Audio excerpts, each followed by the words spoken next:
was the following day after getting out of the hospital. I got to the hospital at like around noon, and I was stuck there until 6 p.m. Mostly just sitting there aimlessly. So yeah, it was really boring. It was not fun at all. The reason why I went to the hospital is because I kind of figured sooner or later it was going to happen, because my gut problems aren't exactly getting better. I basically felt the same as I normally feel when I go through these stupid gut flares, and I still haven't figured out if it's like Crohn's disease or leaky gut syndrome or something like that. But normally when I go through these stupid gut flares, I feel the usual crap. You know, anxiety, really lightheaded, really drained. You know, and it's kind of scary sometimes. But only this time, it wouldn't stop. Normally it only lasts for like a minute or so, and then it just kind of goes away. This time it lasted for like, it was just like on and off for an hour. It wouldn't stop this time. So it was probably the worst that I've had to deal with so far. And I'm not really expecting this to get any better.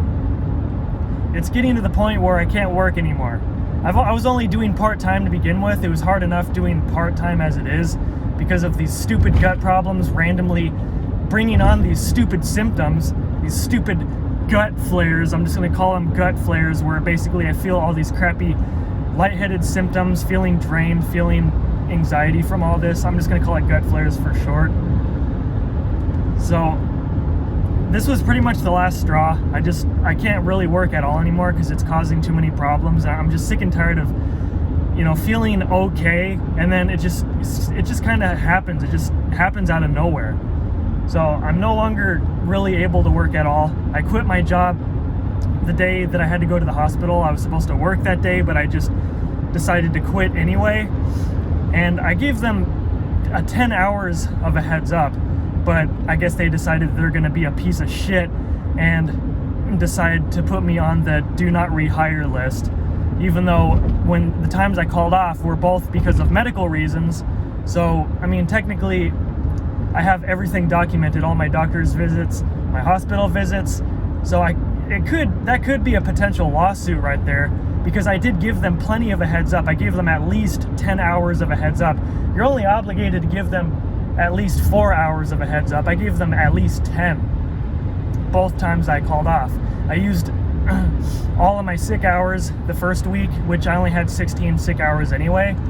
And then when I had to go to the hospital, I just told them flat out 10 hours before I had to go over there that I'm gonna have to, you know, quit because I'm going to the hospital right now and my health problems are becoming too much of a problem. I'm just not able to work anymore. They're seriously gonna put me on do not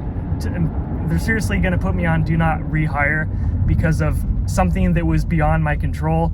That is, honestly, that could be a potential lawsuit right there, but I don't really care. So as long as they pay me for those 16 sick hours, because they didn't, that's the whole reason why I had to drive all the way over there, which I shouldn't have had to, but I did.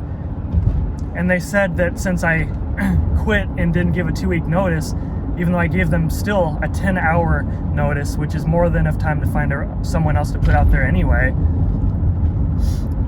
you know, they said that, you know, it's up to them if they want to pay me for those sick hours or not, since I called off so suddenly. And it's like, bitch, I used those sick hours a week ago, and when I used those sick hours, I was still active. I did not quit.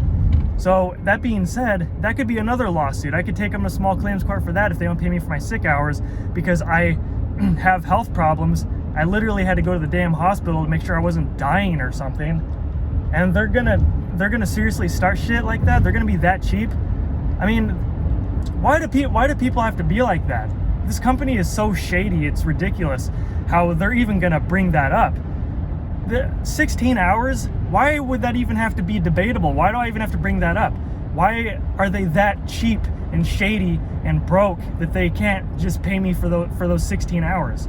What the hell? I mean, if I really have to go out of my way to take this to court over it, if they don't pay me for those hours, then I will. I don't give a shit. I really don't. I don't even care about the money at this point. I'm tired of getting screwed over. So today, you know, I woke up at like 10 a.m. I went to bed at like midnight. lately I've been sleeping a little bit better. Like I remember like a while ago, it was always a pain in the ass for me to fall asleep. I would be rolling back and forth sometimes for like several hours before I would finally fall asleep. Sometimes I wouldn't sleep at all, so I would just wind up getting up and going back to playing RuneScape. But lately, I haven't really been having that problem with falling asleep. You know, I usually fall asleep quicker, and it's a lot easier to sleep now. I don't know why. I guess my body is just constantly changing. I'm not really having as much of a sleeping problem as I used to be. It's like I went to bed at like around midnight, and I think I like actually legit fell asleep at like probably 1, which is kind of unusual because it, you know, there's a lot of times where it takes me a lot longer to fall asleep. So at least that's one problem that's apparently kind of getting a little bit better, is that I'm being able to sleep a little bit easier now. What is up with this fucking tractor? Get out of the way. I'll make more videos, more retarded videos on whatever I feel like making videos on, because now that I'm not even working part-time anymore, because I can't, because of these random uncontrollable gut flares, I have way too much free time, and my parents are helping me with bills now. So you might see my parents occasionally in videos now, like more, because you know they're gonna be around to help me with not being fucking homeless again. I feel bad because, for fuck's sake, I'm 27 years old. I shouldn't be having to rely on my parents. You know, I've always been relying on myself for such a long time now. I don't want to have to rely on other people in general. But my problem is, like, I can't exactly get roommates because I have no income. I don't have any other family. The only other family that I'm even talking to right now is my cousin, and she's up in Washington right now. She's not going to be back in Arizona for a couple more weeks, and then she's only going to be here for like a month, and then she's moving to Colorado. So what the fuck? And then my sister she has health problems too. I just started talking to her for the first time. I didn't even realize I had a sister. Started talking to her like a month ago, and you know, she has health problems. She lives by herself. She can't afford health insurance. She doesn't want to do like roommates or whatever, and she doesn't have any family that she would want to live with. I'm not going to go leech off of her because I have no income. So really, my only option that doesn't make me feel like a total piece of shit would be to have my parents help me. So that's what I'm doing right now, just so I can, you know, continue to pay the bills. I don't have to be homeless. I don't have to starve. So we'll just see how this plays out. I mean, I've lived with my parents pretty much most of my life, on and off. So, I mean, it shouldn't really be that big of a deal to just have them help me out, because I'm not gonna be able to pay the rent or anything. Fuck. Stay tuned for more videos. See you, folks.